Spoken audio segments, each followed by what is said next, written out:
Baik, Assalamualaikum warahmatullahi wabarakatuh. Saya Muhammad Info Friansyah dengan NIM D101211038 akan memaparkan terkait hal yang ingin saya ketahui, yakni evaluasi keefektivitas jalur pejalan kaki di perkotaan ditinjau dari aspek keamanan dan kenyamanan. Nah, studi kasus yang saya ambil di sini yaitu jalan penghibur. Baik, slide. Nah, latar belakang kenapa saya mengambil jalur pedestrian jalan penghibur ini karena kenyamanan jalur pedestrian harus dijadikan prioritas dalam perencanaan transportasi perkotaan. Pembangunan jalur pedestrian yang baik sesuai perencanaan jalur pejalan kaki pada jalur umum akan meningkatkan kenyamanan dan kuantitas jalan kaki dan kualitas lingkungan perkotaan yang berdampak pada penurunan emisi gas rumah kaca, polusi udara, dan konsumsi energi. Selain itu, jalur pedestrian juga dapat meningkatkan kesehatan pejalan kaki dan kualitas lingkungan perkotaan. Nah, dalam Peraturan Menteri Pekerjaan Umum Nomor 3 garis miring PRT garis miring M garis miring 2014 terdapat 4 poin utama pembangunan jalur pedestrian yang harus diutamakan, itu yang pertama jalan-jalan arteri dan kolektor, yang kedua jalan-jalan lokal di kawasan komersial dan kawasan perumahan kepadatan tinggi, yang ketiga lokasi dengan tingkat mobilitas tinggi seperti stasiun, terminal, sekolah, rumah sakit, dan sarana ibadah, dan yang keempat lokasi menuju dan dari halte angkutan umum. Nah, baik. Topik pembahasan kali ini yang akan saya bawakan ini yang pertama, lokasi penelitian, yang kedua, analisis kondisi jalur pedestrian, yang ketiga, analisis tingkat kenyamanan dan keamanan. Nah, masuk ke materi yang pertama, yakni lokasi penelitian. Penelitian ini dilaksanakan di Kota Makassar yang dibatasi pada Kecamatan Ujung Pandang, yaitu pada Jalan Penghibur. Dapat dilihat pada peta di samping yang bergaris merah, yaitu Jalan Penghibur. Nah, alasan saya mengambil pedestrian jalan penghibur, bukan jalan yang lain, karena jalan penghibur merupakan salah satu kawasan dengan tingkat aktivitas masyarakat yang cukup tinggi.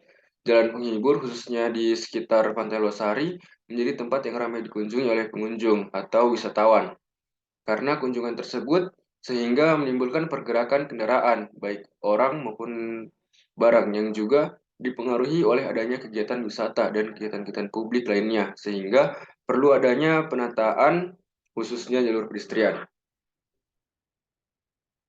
Nah, masuk ke pembahasan yang kedua, yaitu analisis kondisi jalur pedestrian. Setelah saya melakukan survei, saya mengetahui lebar jalur pedestrian jalan penghibur yakni berkisar 4,3 meter pada jalan penghibur.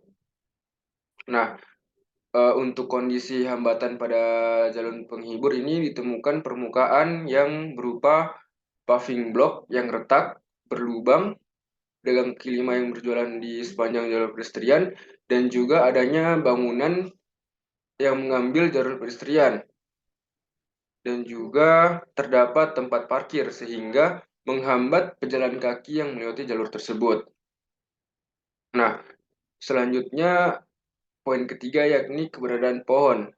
Pada suhu dan kelembapan yang tinggi, keberadaan pohon dibutuhkan untuk meningkatkan kenyamanan pejalan kaki. Hal tersebut bisa terjadi karena pohon pada area jalur pedestrian memberi naungan atau teduhan bagi pejalan kaki.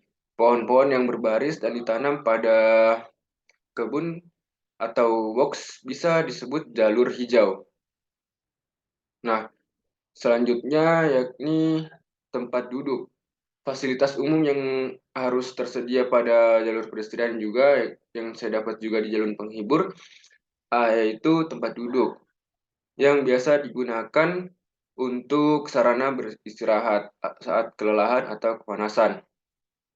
Nah, yang kelima yakni tempat sampah. Dari hasil observasi langsung di lapangan jalur pedestrian jalan penghibur, tidak ada fasilitas tempat sampah sehingga masih banyak ditemukan sampah yang berserakan di jalur pedestrian yang mengganggu pejalan kaki.